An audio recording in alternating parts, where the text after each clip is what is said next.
Vücuttaki bölgesel yağlanmalar konusunda oldukça etkili, yağ yakımını hızlandırıcı özelliği bulunan 2 malzemeli tarif ile karşınızdayım. Kabızlık ve hazımsızlık sorununu giderirken, idrar söktürücü özelliği ile vücudunuzdaki toksinlerden arınırken aynı zamanda bağışıklık sisteminizde güçlendirici etkisi bulunuyor. Bir tane kabukları güzel yıkanmış bir limon. Limonu ortadan kesiyorum ve suyunu alıyorum.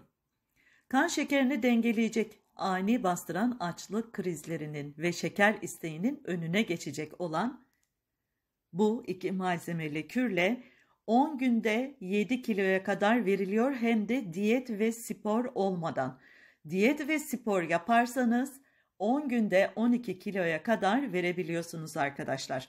Bağırsaklardaki bakterilerin temizlenmesini sağlıyor. Bağırsakların daha düzenli bir şekilde çalışmasını destekliyor. Vücudu mikrop ve toksinlerden arınmasını sağlıyor. Ödem atılması konusunda da oldukça başarılı. Şimdi 2 tane limonun kabuğunu tencereme ilave ediyorum ve 3 tane de define yaprağı ekliyorum. Bu hazırlamış olduğum kür 2 günlük. En fazla 2 günlük hazırlanıyor arkadaşlar. Ve şimdi üzerine 500 milim soğuk su ekliyorum ve ocağıma götürüp bunu kaynatıyorum. Şimdi bunun içerisinde bulunan C vitamini ve mineraller bağışıklık sisteminin güçlenmesine inanılmaz katkıları bulunuyor. Şimdi ara ara bu şekilde çevirmeyi ihmal etmeyin. Limonlar tam özünü ve yapraklar tam özünü bu suya bırakması için. Bu şekilde bunu hazırlıyoruz ve kaynama aşamasına geldiğinde 4-5 dakika daha kaynatmaya devam edeceğiz. Defne yaprakları mide rahatsızlıklarını giderir. Huzursuz bağırsak sendromunu yatıştırmada birebir etkileri bulunuyor. Yani bununla birlikte bağırsaklarımız da rahatlayıp aynı zamanda kabızlıktan da kurtulmuş olacaksınız. Sadece zayıflamak değil de bu kürün aslında birçok faydaları daha bulunuyor. Kalp sağlığına iyi geliyor, kan şekerini dengeliyor. Vücutta oluşan şişlikleri azaltıyor, bağışıklık sistemini güçlendiriyor ve bizi gün içerisinde zinde tutuyor. Şimdi ilk sıcağı çıktıktan sonra içerisinden limon kabuklarını ve defne yapraklarını alıyoruz arkadaşlar ve biz sürahimizin içerisine aktarıyoruz bunu. Defne yapraklarıyla hazırlanan bu kürün daha birçok faydaları bulunuyor. Bunlardan bazıları defne yaprakları tıkalı ve düzensiz solunum yollarını tedavi etmeye yardımcı olabilecek en doğal bir ilaçtır.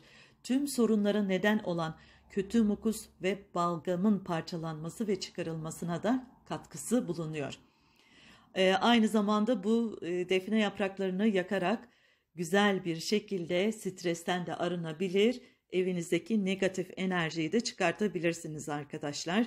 Örneğin bir tane tabağın içerisine koyun, onu yakın ve mutfağınızda ya da salonunuzda bu şekilde bekletin. Onunla ilgili güzel bir negatif enerji çıkarma yöntemi de olmuş oluyor. Ve şimdi bunu hemen sürahime aktardım. Bir tanesini bugün, diğerini ertesi gün içiyorum. Her gün bunu 10 gün boyunca devam ediyoruz. Ve şimdi az önce sıkmış olduğumuz o limonun suyunu da ekliyoruz içerisine. Tüm malzeme bu şekilde hazırlanmış oluyor arkadaşlar. Aşırı kilolardan kurtulmanızı sağlayacak, vücudunuzun belli bölgelerinde ortaya çıkan yağlanmaları giderecek ve aynı zamanda buralarda oluşan sarkmaları da toparlayıcı etkisi bulunuyor arkadaşlar.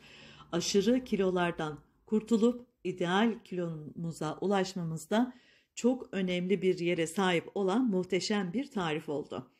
Bu kürü uygularken vücudumuzdaki toksin ve ödemleri attığı için ve vücudumuzdaki bağırsak sistemini de temizlediği için gün içerisinde bolca miktarda su içmeye, yani 2-3 litre kadar su içmeye dikkat etmemiz gerekiyor. Tek yapmamız gereken bu. Dediğim gibi diyetsiz de yapılabilir. Diyetle birlikte uygularsanız daha da fazla kilo verebilirsiniz arkadaşlar.